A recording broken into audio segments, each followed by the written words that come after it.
안녕하세요. 코리아 누터입니다. 좋아요, 구독 눌러주세요. 이 경제 얘기를 할까 하는데요. 3월 이제 중순이죠. 이제 점점 하순으로 넘어가고 있고요. 미국의 기준금리가 계속 동결로 가고 있고 2023년까지 뭐 크다란 변동이 없을 것으로 제가 판단하고 있습니다. 얘기가 나오고 있고요.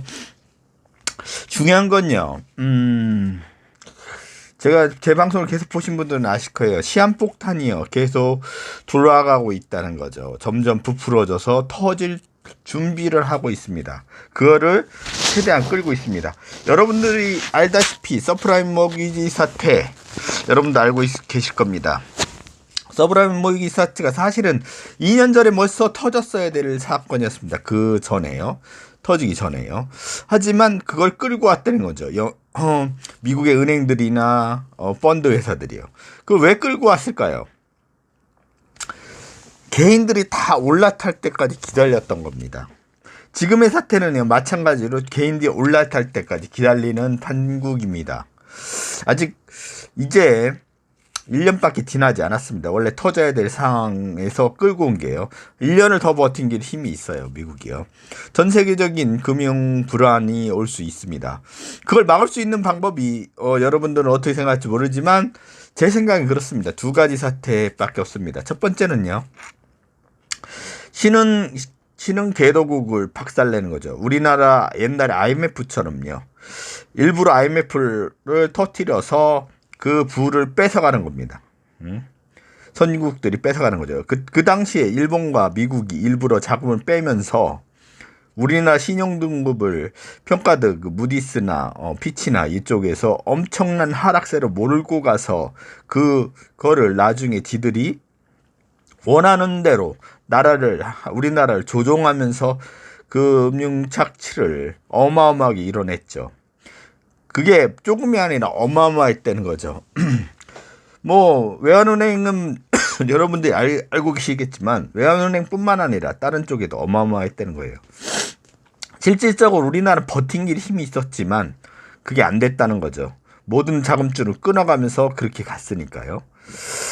자, 이렇게 첫 번째 사건이 있고요. 두 번째는 뭐냐면 이게 지금 버블이 터질 걸 막을 수 있는 방법이 또 하나는 전쟁밖에 없습니다. 옛날에 이라크 전쟁을 여러분들이 아시다시피 이라크 전쟁은 사담 후세인도 뭐 솔직히 말해서 이라크는 핵무장을 할 생각이 없었는데 뭐 그런 얘기를 하면서 터뜨렸죠. 그러면서 이라크의 모든 석유 자원이나 이런 거 저런 걸 다 끌고 온 게 미국입니다. 돈 될 만한 걸요. 지금의 미국은 폭탄을 돌리기를 하고 있고요. 전 세계적인 폭탄을 돌리기를 하고 있어요. 제로금리 얘기가 나오고 있지만 일단 언론사 얘기를 마저 듣고 이제 국제정세도 마저 말씀을 나눌까 합니다. 연방준비제도가 지금의 제로금리를 다시 동결시켰습니다. 코로나에 대응하려고 금리를 0 수준으로 낮춘 뒤 1년을 지금 그대로 유지하는 건데요. 물가가 일시적으로 오르더라도 돈을 시장에 돌게 하겠다는 건데 2023년까지는 이대로 동결할 거라고 합니다. 김성현 기자입니다. 사실상 제로 수준인 미국의 기준금리가 또다시 동결됐습니다. 미 연준은 현지 시간 17일 정례회의에서 현행 0에서 0.25% 수준인 기준금리를 그대로 유지한다고 밝혔습니다. 지난해 3월 코로나19에 대응하기 위해 제로금리를 결정한 이후 8번 연속 1년째 같은 수준을 유지한 겁니다. These measures, along with our strong guidance on interest rates and on our balance sheet, will ensure that monetary policy will 미국 연준이 지금 얘기하고 있죠. 1년째 계속 동결인데요. 폭탄 돌려가 제가 당연히 그 말씀을 드렸습니다. 여러분들한테요. 1년을 더 버틴 힘이 있다고 말씀을 드렸고요. 여러분들한테. 그러면 이거로 인해서 미국 주식시장은 폭등을 했고요. 이 금융자산은 계속 부풀어 올라갈 것입니다. 특히 제가 계속 말씀을 드렸습니다. 코인 시장은 더 불장이 올 거라고. 단언컨대 말씀드리는데 코인 시장은 제가 판단하기에는 모든 건 본인이 판단을 하에 하시는 것입니다만 제 개인적인 생각입니다만 오로지 개인적인 생각에 코인 시장에는 불장이 더 크게 올 것입니다. 비트코인이 뭐 거의 7천만 원 가까이 돼가고 있죠. 제가 처음에 말씀드린 비트코인 시세보다 어마어마하게 떴고 폴카닷도 어마어마하게 떴습니다. 물론 제가 말씀드린 코인보다 떨어진 코인도 있어요. 하지만 불장이 계속 이어질 거라고 저는 판단하고 있어요. 제 주관적인 판단입니다. 물론 모든 투자하라고 말씀드리는 건 아니에요. 이 불장은요, 개인들이 다 들어올 때까지 지켜보다가 터뜨릴 것입니다. 빵 하고요. 터지면 그 여판 어마어마할 것입니다. 그리고 중요한 이슈가 있습니다. 여러분도 알다시피 제가 계속 방송에서 말씀을 드렸습니다만 일본 지진에 대해서 계속 말씀을 드렸죠. 그 환태평양 쪽에 지금 지각판들이 계속 흔들리면서 칠레 쪽이나 타이완 쪽, 일본 쪽에 대지진이 일어날 징조가 계속 보이는데요. 지진 얘기가 또 나오고 있는데 일본 얘기가 그 얘기를 마저 하고 미얀마 얘기도 마저 말씀을 나눌까 합니다. 한번 들어보세요. 북부 지역 미야기현 앞바다에서 리터 규모 6.9의 강진이 발생했습니다. 한때 높이 1m의 쓰나미 주의보도 발령됐습니다. 취재 기자 연결합니다. 이동원 기자. 네, 국제부입니다. 네, 자세한 소식 전해주시죠. 네, 일본 기상청은 오늘 오후 6시 9분쯤 미야기현 앞바다에서 규모 6.9의 지진이 발생했다고 밝혔습니다. 지진 발생 지점은 북위 38.40도, 동경 141.70도, 진원의 깊이는 60km였습니다. 일본 기상청은 오늘 지진을 당초 리히터 규모 7.2로 발표했지만 2시간여 뒤 6.9로 하향 수정 발표했습니다. 이번 지진으로 미야기현 일부 지역에서 진도 5강의 흔들림이 관측됐습니다. 진도 5강은 대부분의 사람이 뭔가를 붙잡지 않고는 걷기 힘든 정도입니다. 이와테현과 후쿠시마현의 일부 지역에선 대부분의 사람이 공포감을 느끼고 물건을 붙잡아야 한다고 느끼는 진도 5약의 흔들림이 관측됐습니다. 수도인 도쿄도 도심부에서 관측된 흔들림은 진도 3이었습니다. 이번 지진으로 한때 쓰나미 주의보가 발령됐습니다. 해일의 높이는 1m로 예상됐습니다. 또 도호쿠 신간센의 운행이 오늘 오후 6시 10분부터 일시 중단됐고 미야기현 일부 지역에선 정전 피해가 발생했습니다. 교도통신은 도쿄 전력 등을 인용해 후쿠시마 제1원전과 제2원전에는 지진에 따른 이상이 확인되지 않았다고 전했습니다. 일본 정부는 총리관저 위기관리센터에 연락실을 설치해 비상 상황에 대비하고 있습니다. 오늘 미야기현에서 발생한 강진은 지난달 13일 후쿠시마현 앞바다에서 리히터 규모 7.3의 지진이 발생한 이후 35일 만입니다. 35일 만에 일본이 지진은 일어났죠. 여기서 끝난 것은 아닙니다, 여러분들. 일본은요, 계속해서 큰 지진이 일어날 확률이 높고요. 제가 작년서부터 계속 말씀을 드렸습니다만, 동해 지역과 일부 남해 지역의 피해가 대지진이 일어나면 피해가 일어날 것으로 우리나라에 일어날 것으로 보입니다. 대지진이라고 말씀드리면은 옛날 어마어마하게 피해를 입은 일본 지진처럼 고베 지진처럼 그런 사태가 일어날 것으로 판단하고 있어요.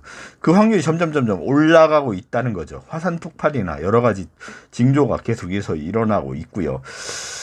일본은요, 경제적으로 점점 후퇴할 것으로 저는 판단하고 있습니다. 안타까운 현실이에요. 우리나라는요, 점점 강대국으로 가는 기틀을 마련하고 있습니다. 여러분들도 알다시피 LH 공사의 사건들이 계속 터지고 있고, 연예인들의 마약 사건도 터지고 있고, 뭐 여러 가지 사건이 터지고 있습니다만, 그걸 나쁘게 평가할 것이 아니라 초강대국으로 가는 기틀을 마련하는 단계로 보시면 됩니다. 미얀마 사태가 이제 터졌죠. 여러분도 알다시피. 미얀마 사태에 제가 지난 방송에서 말씀을 드렸습니다. 단언컨대 미국은 도와주지 않을 것으로요. 우리나라밖에 없습니다. 그리고 그 영향을 이제부터 천천히 발휘해야 할 때입니다. 우리나라가요. 강대국에 섰다는 모습을 천천히 보여야 됩니다. 처음부터 확 보이면 안 되고요. 천천히 보이면 됩니다. 하나씩 나쁜 것이 드러나는 것은요, 사람들에게 분노와 화를 일으킬 수는 있지만 그것이 나쁜 것이 아니라요, 기존에 많이 썩었던 부위를 도려내는 것입니다. 한 가지 예를 드리자면은 우리가 몸을 아프면요, 수술을 하듯이 뭐 종기가 나면 짜듯이 그런 종기들입니다. 오랫동안 숨겨왔던 것들, 몸속에 숨겨왔던 것들을 짜내는 건강해지려고 하는 사회로 나가는 거라는 거, 그거면 명심하고 가셨으면 좋겠고요. 다시 말씀드리지만 부동산 시장과 주식 시장은 절대 손을 대시지 마시고요. 여유가 있고 넘치는 돈이 있는 분들만 좀 코인을 좀 생각해 보시기 바랍니다. 뭐 제 방송을 보신 분들은 말하지 않아도 알 거예요. 제가 뭘 추천했는지. 비트코인이나 폴카닷을 주로 추천했고, 또 페이스코인이나 보라 코인도 말씀을 드렸죠. 엠블도 괜찮습니다만 어쨌든 간에 코인 시장이 불장이 올 것으로 판단하고 있어요. 지금도 보다 더 큰 불장이에요.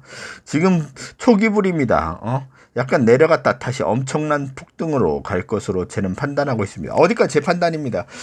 참고만 하시고요. 거기에 뭐 의미를 부여하지 마시고요. 어쨌든 지금 폭탄 돌리기를 하고 있고, 이 폭탄은요 잘해야 1년을 갈 수 있을 것으로 판단하고 있습니다. 서프라임모기지 사태 때도 그랬듯이 2년 동안 끌어오다 더 폭탄을 터뜨렸습니다. 그걸 포지션을 잘 잡고 가셨으면 좋겠고요. 이 어려운 기회가 지나면 대한민국은 초강대국으로 우뚝 설 것입니다. 하지만 계속 모른 척하고 남의 일에 그런다면 어려워지겠습니다. 미얀마 사태 우리가 도움이 될 수 있는 부분이 있다면 도움이 돼야겠지만, 적극적인 자세보다는 그들이 원하는 때에 줘야 됩니다, 여러분들. 그들이 원하는 때, 그들이 원할 때 우리가 움직여야 되고요. 그들이 원할 때 지원을 해줘야 된다는 말씀을 하고 마칠까 합니다. 여러분들, 점점 코로나 사태가 지금 400명 정도로 계속 유지해오고 있습니다만, 이 사태는 계속 끌고 갈 거예요, 여러분들. 11월 정도까지. 그렇다고 11월 가면 없어지냐? 그건 아니고, 없어졌다는 생각이 들 정도까지 될 것입니다, 여러분들. 모두 힘을 내시고요. 우린 초강대우로 갑니다. 빚이 있으신 분은 최대한 줄여가면서 생활하시기 바랍니다. 좋은 세상을 위해서 좋은 후손들이 미래에 초강대국으로 가는 그런 세상을 만들기 위한 지금 과정이니까요. 과도기니까 그렇게 받아들이고 판단하시고 가셨으면 좋겠습니다. 모든 안 좋은 것들이 보일 거예요. 자살하는 사람들도 많을 거예요. 모두 힘을 내시고 참고 견디면 좋은 날이 온다는 거, 대한민국이 초강대국으로 간다는 거, 그것만 믿고 가셨으면 좋겠습니다. 지금까지 코리아 누트였습니다. 모두 부자 되시고 안녕히 계세요.